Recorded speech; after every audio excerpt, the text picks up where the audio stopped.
KP classes dedicated to excellence. So hi everyone, इस video में हम लोग समझेंगे कि एनटीए ने आप लोगों के साथ क्या खिलवाड़ किया है। जी हाँ, बिल्कुल ये एक खिलवाड़ ही है, जहां पर वैसे ही आप लोग अपने सिलेबस के बोझ के तले दबे हुए होते हो, एनटीए ने फिर से आपके इकोनॉमिक्स का सिलेबस बढ़ा दिया है। जी हाँ, अगर मैं बात करूं अपकमिंग सीवीटी 2026 एग्जामिनेशन की, तो यहां अब आपके सीवीटी के सिलेबस में माइक्रो इकोनॉमिक्स, मैक्रो इकोनॉमिक्स और साथ के साथ इंडियन इकोनॉमिक डेवलपमेंट, जिससे पहले ही क्लास 12th में बच्चे डरा करते हैं, वो भी अब ऐड कर दिया गया है। जी हां दोस्तों, अगर आप देखोगे तो आपके बिजनेस इकोनॉमिक्स के सिलेबस को आप यहां चेक कर सकते हो कि सर यहां पर पहले तो हमारे पास यूनिट 1 में, जहां पर आप देखते हो कि कंज्यूमर बिहेवियर के साथ साथ इंट्रोडक्शन थ्योरी, अगर आप देखोगे माइक्रो इकोनॉमिक्स के पोर्शन को, तो लगभग क्लास 11, जी हां क्लास 11, जो कि आप सीबीएसई के तौर पे अगर मैं बात करूं, तो जो क्लास 11 का सिलेबस है, ऑलमोस्ट सारा का सारा सिलेबस आपके पास यहां पर आपको पढ़ने को मिलता है। थोड़ा बहुत 10 to 20% सिलेबस जो है आपका कट किया गया है। अगर आप देखेंगे यहां पर, तो introduction, theory of consumer behaviour, जिसमें आप micro economics, central problem, consumer equilibrium वाला चैप्टर, जिसमें आप देख सकते हो कि यूटिलिटी अप्रोच, चाहे एक या फिर दो कम्युनिटी मॉडल की बात करें, दोनों तरीके से आपको पढ़ाने की कोशिश की जाएगी यहां पर। फिर उसके बाद डिमांड की बात कर लीजिए यहां पर, तो डिमांड में आपके पास market demand, determinants of demand, demand schedule क्या है, कर्व क्या होता है, मूवमेंट क्या होती है, शिफ्ट क्या होती है। फिर इसके बाद आप देख सकते हो यहां पे इलास्टिसिटी ऑफ डिमांड जैसा टॉपिक भी है। जी हां, कंज्यूमर बिहेवियर में अगर आप बात करो तो एक टॉपिक नहीं दिया हुआ है। अगर उस टॉपिक की बात करें, indifference curve method, indifference curve method जैसा टॉपिक आपके पास यहां पर नहीं है, बट ऑलमोस्ट आपके पास माइक्रो इकोनॉमिक्स में लगभग सारी चीजें दिखाई दे जाती हैं। फिर अगर आप प्रोडक्शन एंड कॉस्ट की बात कर लीजिए, तो प्रोडक्शन फंक्शन यहां पर पूछा जा रहा है, short run, long run production function, TP, MP, AP, यानी कि पूरा का पूरा प्रोडक्शन वाला चैप्टर जो है वो एज इट इज आपके पास उठा करके दे दिया गया है सीयूईटी में भी। इसके अलावा कॉस्ट एंड रेवेन्यू की बात कर लीजिए। जी हां, कॉस्ट और रेवेन्यू का चैप्टर जो है वो भी लगभग एंटायरली ही आपको पढ़ाया जाएगा सीयूईटी के अंदर, जहां आप देख सकते हो concept of cost, short run cost, fixed cost क्या होते हैं, variable cost, total cost, marginal cost जैसे कॉन्सेप्ट्स सारे आपको पढ़ाए जाएंगे। इसके अलावा आप देख सकते हैं सारे के सारे रिलेशनशिप जो है वो भी आपको पढ़ाया जाएगा, और यहां तक कि प्रोड्यूसर इक्विलिब्रियम, जी हां प्रोड्यूसर इक्विलिब्रियम की बात करें, भले वो चैप्टर बहुत छोटा है, 1.5-2 पेजेस का है, लेकिन वो चैप्टर भी आपसे पूछा जाएगा। इसलिए मैं कह रहा हूं कि ऑलमोस्ट सारा का सारा माइक्रो इकोनॉमिक्स आपसे पूछा जा रहा है। इसके अलावा देख सकते हैं आप the theory of the firm and under the perfect competition market. So भाई परफेक्ट कंपटीशन मार्केट, ये पूरा का पूरा परफेक्ट कंपटीशन मार्केट भी आपसे पूछा जा रहा है। हां, वहां अगर आप देखोगे तो हमारे पास परफेक्ट कंपटीशन मार्केट ही बचा है क्लास 11th के अंदर, और वो सारा परफेक्ट कंपटीशन मार्केट आपसे पूछा जा रहा है। और जो लास्ट चैप्टर है वहां पर भी वो ये सेम रहने वाला है, that is market equilibrium and simple applications. ये टॉपिक भी आपसे पूछा जाएगा। तो अगर मैं कहूं माइक्रो इकोनॉमिक्स में, तो मुझे एक ही चीज नहीं दिखाई देती, वो है इंडिफरेंस कर्व का टॉपिक। ऑलमोस्ट माइक्रो इकोनॉमिक्स में सब कुछ आपको पढ़ने को मिलेगा दोस्तों, राइट। अब आ जाइए मैक्रो इकोनॉमिक्स पे, जो आप अपने क्लास 12th में पढ़ रहे हैं। जब आप एक सीबीएसई, अगर मैं बात करूं सीबीएसई के स्टूडेंट है, तो आप अपने क्लास 12th में मैक्रो इकोनॉमिक्स को पढ़ रहे होते हैं। दो ये आपने अभी अभी अपने क्लास 12th में पढ़ा है, तो इसकी यादें फिर भी ताजा होती हैं, आप इसमें बहुत हद तक कंफर्टेबल होते हैं। बट फिर भी अगर हम देखें इसके सिलेबस को, तो क्लास 12th का लगभग सारा सिलेबस है, और अगेन मैं कहूंगा 10 से 20% सिलेबस ही है जो यहां पर कम हुआ है। और अब इसमें भी एक एडिशन कह सकते हैं आप, वो है आपका that is Indian economic development. Sir देखिएगा यहां पे introduction and national income accounting, ये पूरी है क्या सर? ऑलमोस्ट सारी है भाई। देखो इकोनॉमिक्स, मैक्रो इकोनॉमिक्स क्या है, उसके बेसिक कॉन्सेप्ट्स आपसे पूछे जा रहे हैं। सर्कुलर फ्लो ऑफ इनकम पूछा जा रहा है, कैलकुलेशन के मेथड नेशनल इनकम के आपको वैल्यू एडिशन मेथड पूछा जा रहा है, एक्सपेंडिचर मेथड, इनकम मेथड पूछा जा रहा है। एग्रीगेट्स जो रिलेटेड टू नेशनल इनकम है, मतलब सारी ही चीजें, चाहे वो जीडीपी हो, जीएनपी हो, एनएनपी हो, वो सारी चीजें आपसे यहां पर पूछी जा रही है। फैक्टर कॉस्ट पे, बेसिक प्राइस पे, मार्केट प्राइस पे, जीडीपी क्या है, वेलफेयर क्या है, मतलब पूरा का पूरा नेशनल इनकम आपसे पूछा जा रहा है, कुछ एक टॉपिक्स को छोड़ करके, राइट। Yes sir. इसके बाद आप आ जाइएगा आपका मनी एंड बैंकिंग वाला चैप्टर।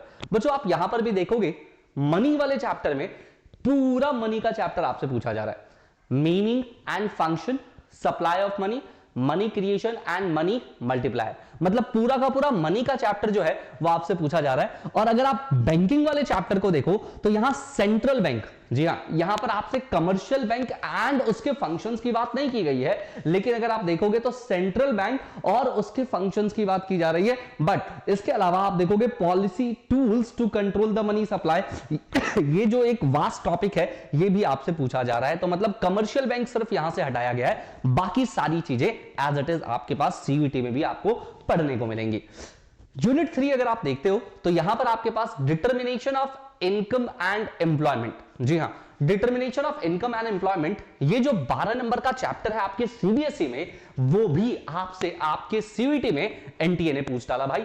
यहां पर देखोगे आप aggregate demand and its components, determination of income in two sector model, problem of excess demand, deficient demand, and इसके अलावा आप देख सकते हो उसको करेक्ट करने के क्या क्या मेजर्स हो सकते हैं गवर्नमेंट की स्पेंडिंग के रिगार्ड में, टैक्स के रिगार्ड में, मनी सप्लाई के रिगार्ड में, और मल्टीप्लायर मैकेनिज्म जैसे टॉपिक्स आपसे पूछे गए हैं। कुछ एक दो टॉपिक से यहां से आपको माइनस होते हुए दिखाई देंगे, राइट? Yes sir. जो नेक्स्ट टॉपिक है आपके पास वो है government budget and the economy. जी हां, यहां पर भी आप देखेंगे तो आपके पास गवर्नमेंट बजट, उसके meaning, objective, components, classification of receipt, receipt कितने तरह के होते हैं, हाँ जी, एक्सपेंडिचर कितने तरह के होते हैं, ये सारी चीजें आपसे पूछी गई हैं। Balance, surplus and deficit budget किसे कहते हैं, ये टॉपिक भी आपसे पूछा जा रहा है। मतलब बजट का ऑलमोस्ट पूरा का पूरा चैप्टर, अगर मैं यहां पर कह दूं तो यहां पर बजट में एक भी टॉपिक नहीं है जो छोड़ा गया इसके ऑब्जेक्टिव्स को छोड़ करके। जी हां, यहां सिर्फ ऑब्जेक्टिव्स नहीं है,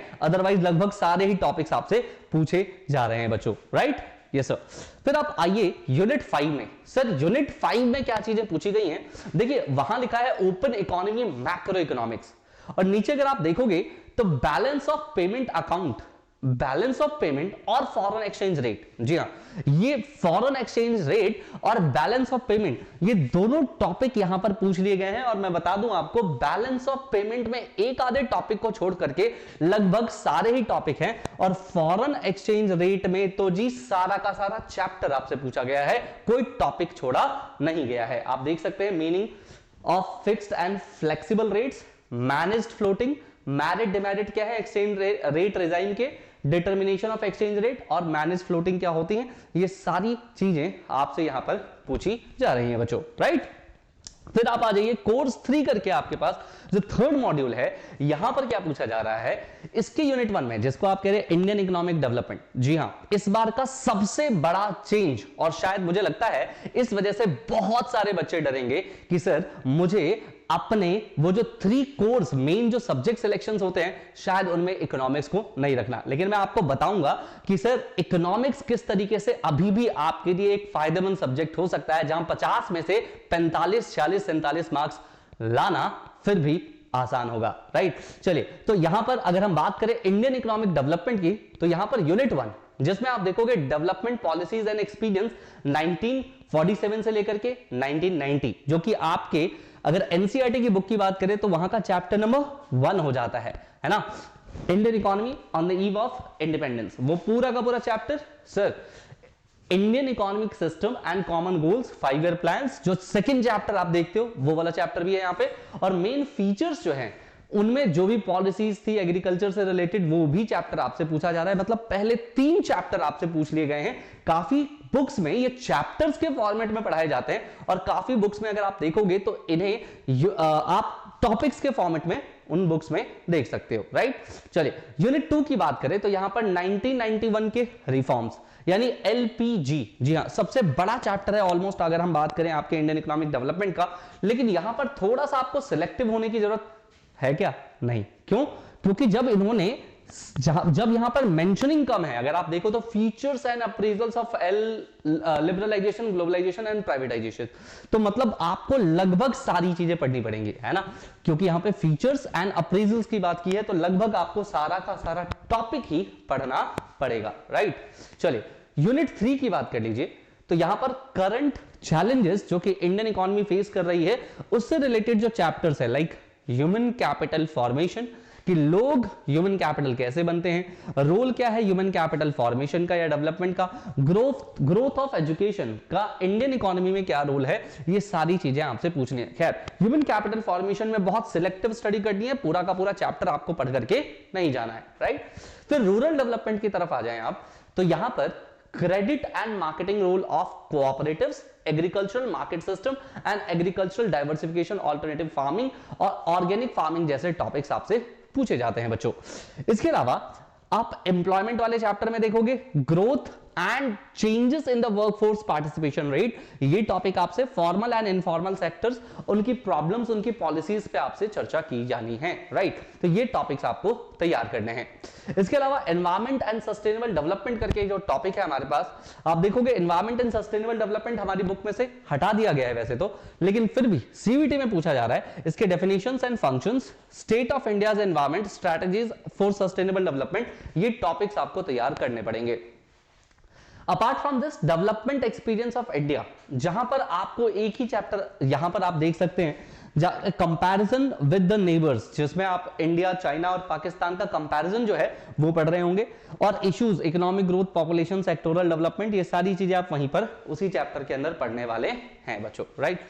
सो ये इंडियन इकोनॉमिक डेवलपमेंट का पोर्शन जो है वो थोड़ा सा मुश्किल जरूर हो सकता है, लेकिन आप इस चैनल को फॉलो करते रहिए, बहुत सारी वीडियोस आएंगी जहां पर हम इंडियन इकोनॉमिक डेवलपमेंट भी आपके साथ डील कर रहे होंगे in very easy format, right. और इसी तरह के इंफॉर्मेटिव वीडियोस के लिए हमें फॉलो कर लीजिए, हमें सब्सक्राइब कर लीजिए। Thank you. KP classes dedicated to excellence.